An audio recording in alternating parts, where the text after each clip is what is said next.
শীতের সকালে দেরি করে ঘুম থেকে উঠেও সময়ের মধ্যে সবকিছু কমপ্লিট করলাম। তো রাধে রাধে বন্ধুরা, শুভ সকাল। তোমরা কেমন আছো? আশা করি তোমরা যে যেখানে আছো সবাই খুব খুব ভালো আছো। আমি কুন্তি, আমার নতুন আরো একটি ব্লগে তোমাদের সবাইকে স্বাগত জানাই। আজকের রবিবার সকাল ওই 7টা মতো বাজে। এখন থেকেই তোমাদেরকে সাথে নিয়েই নতুন আরো একটি ব্লগ আমি শুরু করছি। আশা করি আজকের ব্লগটা ভালো লাগবে। সম্পূর্ণ দেখার অনুরোধ রইল তোমাদের কাছে। তো সকালবেলা উঠেই ফ্রেশ হয়ে চেঞ্জ করে সোজা চলে এসেছি ঠাকুর ঘরে। ঠাকুর প্রণাম সেরে নিয়েই আজকে দিনটা শুরু করব। আজকে তো রবিবার, একটু ব্যস্ততম দিন, তাও আজকে ঘুম থেকে উঠতে একটু দেরি হয়ে গেছে।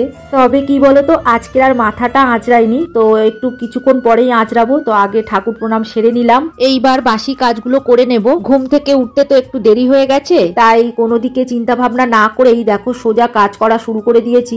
তো পরপর কাজগুলো সেরে নেবো, এরপরে খাবার জোগাড় করব। তো কিছুটা ভাত কালকেকার রয়েছে, সেইগুলোই ভাবছি আজকে খাবো, ওই বিনস আর আলু ভেজে। তো সবাইকে বলছি, তো দেখা যাক কি করে শেষ পর্যন্ত, ওরা খায় কি খায় না। তো এদিকে আমি সকালবেলায় কাজগুলো শুরু করে দিয়েছি।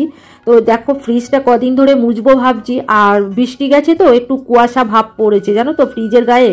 তো বর্ষাকালে এরকম হয়, আমি দেখেছি আমাদের ফ্রিজটাতে। তো তোমরা যারা ব্লগটা দেখছো তাদের কি এরকম হয়? তো একটু কমেন্ট করে আমাকে বলো। হ্যাঁ চলো, এইবার তোমাদের কিছু সুন্দর সুন্দর কমেন্টের উত্তর দেব। সুস্মিতা দাস মহারানা লিখেছে, খুব ভালো লাগলো ভিডিওটা, কেকটা কিন্তু খুব সুন্দর হয়েছে। তো অসংখ্য অসংখ্য ধন্যবাদ দিদি ভাই এত সুন্দর কমেন্ট করার জন্য। তুমি খুব খুব ভালো থেকো গো, আর এইভাবেই সব সময় আমার পাশে থেকো। আরও একটা দিদি ভাই কমেন্ট করেছে, পায়েল লাইফস্টাইল থেকে, লিখেছে, চলে এলাম, ভালোবাসা রেখে গেলাম, বুঝে নিও। তো দিদি ভাই তুমিও খুব খুব ভালো থেকো গো, আর এইভাবেই সব সময় আমার পাশে থেকো। আর কমেন্ট করেছে শ্যামলী রান্নাঘর থেকে, লিখেছে, খুব সুন্দর হয়েছে। তো তোমাকেও অসংখ্য অসংখ্য ধন্যবাদ গো, তুমিও এইভাবেই সব সময় আমার পাশে থেকো, তুমি খুব খুব ভালো থেকো। আরো একটা দিদিভাই খুব সুন্দর কমেন্ট করেছে, এসমা নূর ব্লগ থেকে, লিখেছে, আসসালামু আলাইকুম আপু, বন্ধু হয়ে পাশে থাকলাম আপু, প্রথম দেখা শুরু করলাম, ইনশাল্লাহ শেষ পর্যন্ত আছি। তো প্রথমেই বলবো দিদিভাই তোমাকে অসংখ্য অসংখ্য ধন্যবাদ এত সুন্দর কমেন্ট করার জন্য। আমি ভগবানের কাছে প্রার্থনা করি তুমিও খুব খুব ভালো থেকো গো, আর এইভাবেই সব সময় আমার পাশে থেকো। কালকের কেক বানিয়েছিলাম, তো ওই কারণেই বড় প্রেসার কুকারটা পড়েছিল, তো সেটাই মেজে নিলাম। সকালের বাসি কাজ আমার হয়ে গেছে, এখন ছাদে চলে এসেছি। আর আজকে বেশ ভালোই রোদ উঠেছে, আর দুদিন ধরে তো বৃষ্টি হচ্ছে, তো একটু স্যাঁতস্যাঁতে ভাবছিল, ওই জন্যই একটু ছাদে এসেছি। আজকে এখনো পর্যন্ত বাবা গাছে ফুল তোলেনি, দেখো জবা ফুল গাছে একটা ফুল ফুটেছে। তো এখন বর্মশাইও ছাদে চলে এসছে, আর আজকে কি রান্না হবে সেটাই জিজ্ঞাসা করতে। অনেক বেলা হয়ে গেছে, বাজারে যেতে হবে। আজকে কি রান্না হবে বলো তো? আজকে মাংস হবে। রোববার বলে? আগের রোববার তো খেতে পারিনি, এবার খাবো। তো অনেকদিন পরেই সূর্য উঠেছে বলো। হ্যাঁ না, মেঘলা মেঘলা থাকে, দুদিন তো বৃষ্টি হয়ে গেল। এবার যত রোদ্দুর উঠবে তত ঠান্ডা পড়বে।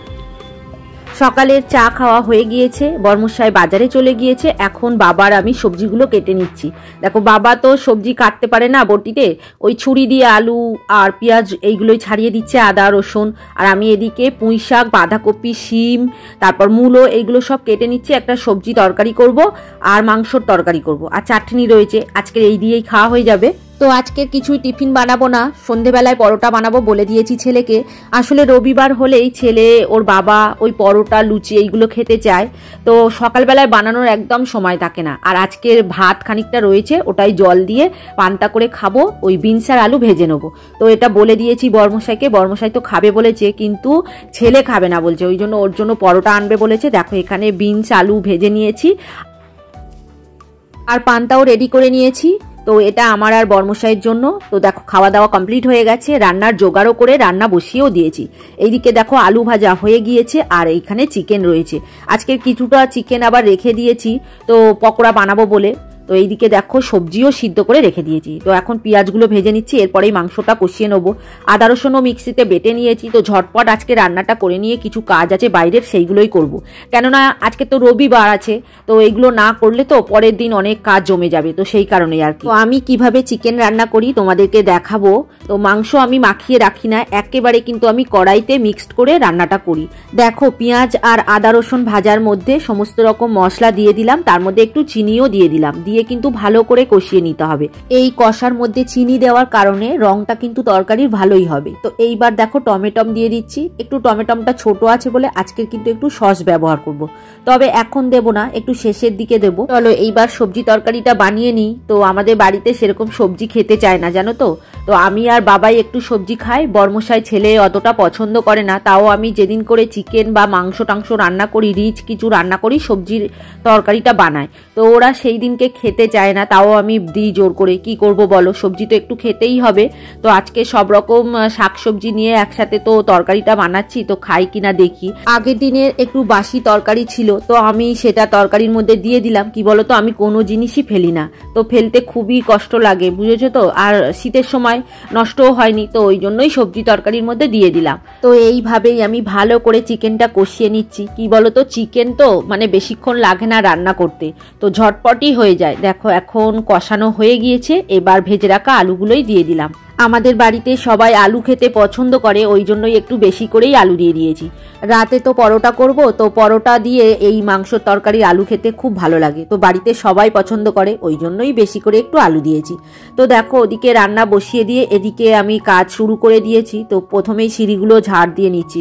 আর শীতের সময় এত ধুলো পড়ে তো পুরো সাদা হয়ে যায়, তো দেখতে খুবই বাজে লাগে, ওই জন্য প্রত্যেক দিনই প্রায় ঝাড় দিতে হয়। কিন্তু প্রত্যেক দিন আমি মুছতে পারি না, মানে পুরো ঘর আমি একদিন এক একটা ঘর মুছি। আজকে যদি বড় ঘর মুছি, বারান্দা মুছি, খাওয়ার ঘরটা কিন্তু ডেলি মুছি। তো এইভাবে সিঁড়িটা কিন্তু আমি একদিন দুদিন বাদে মুছি। কি বলতো, সবটা মোছা সম্ভব হয় না। তো আজকের ওয়েদারটাও ভালো আছে, রবিবার, তো দেখো কাজ করার এনার্জিও অনেকটা বেড়ে গেছে। আর কত পরিমাণে ধুলো পড়েছে দেখেছো, একদম সাদা হয়ে গেছে। তো কোথা থেকে এত ধুলো আসে আমি তো নিজেই বুঝতে পারি না। তোমরা যারা এতক্ষণ ধরে আমার ভিডিওটা দেখছো, তোমাদেরকে অসংখ্য অসংখ্য ধন্যবাদ। ওদিকে কিন্তু আমার চিকেনটা হয়ে গিয়েছে, ঢাকা দিয়ে গরম মশলা দিয়ে রেখে দিয়েছি। এইবার আমি টুকটুক করে বাকি কাজগুলো করে নেবো। তো আজকের সব মোছামুছি ঝাড় দেওয়াগুলো সেরে নেবো। কালকে তো বৃষ্টি হয়েছে, তার আগের দিনও তো গাছপালার অবস্থাগুলোও খারাপ হয়ে গেছে, সেই দিকেও যেতে হবে। গাছগুলো তো একদম রাস্তার উপর শুয়ে পড়েছে, তো এইদিকে ঝাড়গুলো দিয়ে নিয়েই তারপর রাস্তা ঝাড় দিতে যাব। দেখো এখন ঘরের ভিতরটা ঝাড় দেওয়া হয়ে গেছে, তো বাইরে চলে এসেছি। তো দেখছো বৃষ্টির আবহাওয়া আজকের একদম বোঝা যাচ্ছে না, আকাশ একদম ঝলমলে পরিষ্কার, কড়া রোদও উঠেছে, রাস্তা একদম শুকিয়ে গেছে। তো গাছগুলো কি বলতো একটু বড় বড় হয়ে গেছে, তো তুলসী গাছগুলো একটু বৃষ্টির ফোঁটা পড়তে ওরা একদম ঝুঁকে পড়ে গেছিল। তো আমি সব কটাকে ইট দিয়ে পুরো দাঁড় করিয়ে দিয়েছি, কিন্তু এই পিছনের গুলো এখনো হয়নি করা। তো তোমাদেরকে দেখাবো, আগে রাস্তাটা ঝাড় দিয়ে নি। আর কি পরিমাণে পাতা পড়েছে দেখেছো, এগুলো সবই কিন্তু তুলসী গাছের পাতা, বৃষ্টি হওয়ার জন্য পাকা পাতাগুলোই ঝরে পড়েছে। তো আজকে ঝাড় দিয়ে নিচ্ছি।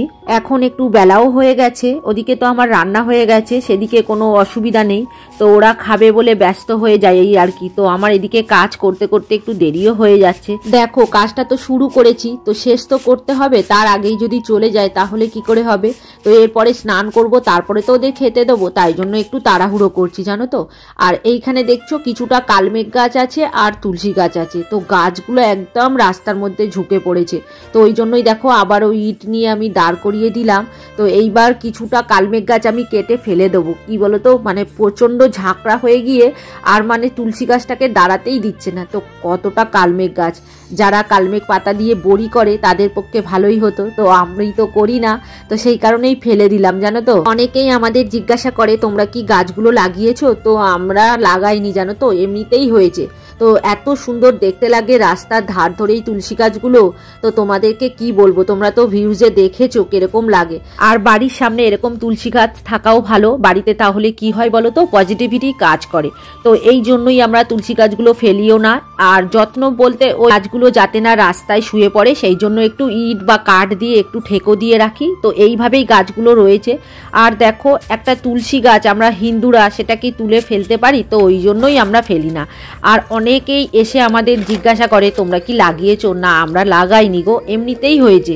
এখন দেখো আমি গাছে একটু জল দিয়ে দিচ্ছি। আমি কিন্তু গাছগুলোতে ডেলি জল দিই না, বাবা আর বর্মশাই দেয়। তো এখন দেখছি একটা টব একটু শুকিয়ে গেছে, আসলে অনেকগুলো টব তো মানে দেখা যায় না, ওই জন্যই আর কি।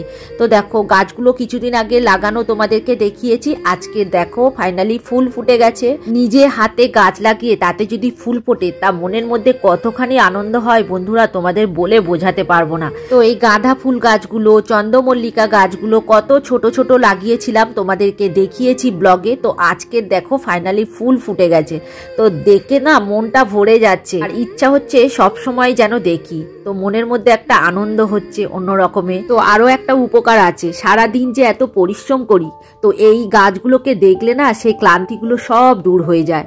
এদিকের কাজ আমার সব সারা হয়ে গিয়েছে, তো এখন সামনেটা একটু ধুয়ে দেবো। আর আজকে জলটাও শেষ হয়ে গেছে, কারণ ওই গাছে জল দিয়ে দিয়েছি। তো একটা টব শুকিয়েছিল, তো আমি সব টবেই একটু একটু করে দিয়ে দিয়েছি। তো অল্প একটু জল ছিল সেটা দিয়েই ধুয়ে দিলাম। তো আজকে রাত্রে পরোটা করব, আজকে তো রবিবার, মাংস আছে। তো গরম জল নিয়েছিলাম, এই দেখো গরম জল দিয়ে ময়দা মেখে নিয়েছি। এইবার পরোটাটা তৈরি করব। গরম জল দিয়ে ময়দা মেখে পরোটা করলে খুব নরম হয়। তো আজকে সেই রকমই শীতকাল, তো ওই জন্য বেশি গরম জল দিয়েই আমি ময়দাটা মাখার চেষ্টা করি। তো এইবার পরোটাগুলো করে নেবো। রাত অনেকটাই হয়ে গেছে জানো তো, এখন প্রায় 10টা মতো বাজে। এখন পরোটা ভাজা শুরু করে দিয়েছি। তো তুমি চলে এসো, পরোটা কিছুটা ভেজে দাও। একা একা করছি, অনেকটা দেরি হয়ে যাচ্ছে। তো যাচ্ছি গো। চলে এসো, ক্যামেরাটা ওই স্ট্যান্ডে দিয়ে দাও, দিয়ে চলে এসো।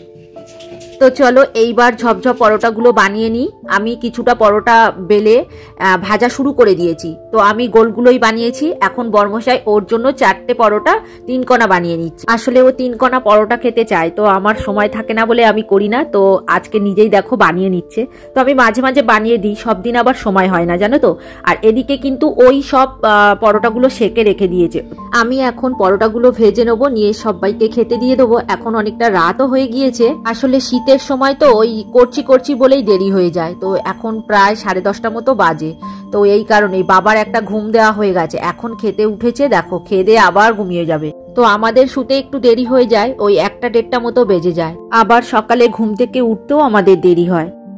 তো চলো আজকের ভিডিও আর বড় করব না, এখানেই শেষ করব। তোমরা সবাই খুব খুব ভালো থেকো গো।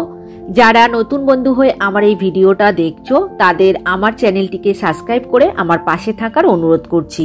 আর যারা পুরনো বন্ধু হয়ে আমার পাশে আছো তাদেরকে অসংখ্য অসংখ্য ধন্যবাদ আর অনেক অনেক ভালোবাসা রইল গো।